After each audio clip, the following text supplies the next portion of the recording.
This is our machine, Quantum. It's a super high power crushing jaw robot, so it has about 30,000 pounds of force underneath the teeth there. One technology that's really helped us build this machine to make it competitive and get it in weight is carbon fiber 3D printing. We've used it very much on these big stress members here. These are the collarbones of Quantum. When the robot takes a big impact, to stop the robot crumpling, we've got these great big braces here.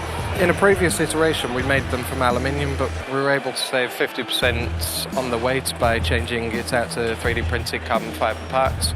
We've been thrown around a lot with this machine and we haven't had one fail yet, so they're plenty strong enough. You know, I was able to design it in an hour, give it to you guys, and you were able to print it for us overnight. And that speed of being able to evolve your machine is critical in this game. And the best way that we've found whilst we're in the pits here has been 3D printing in carbon fiber.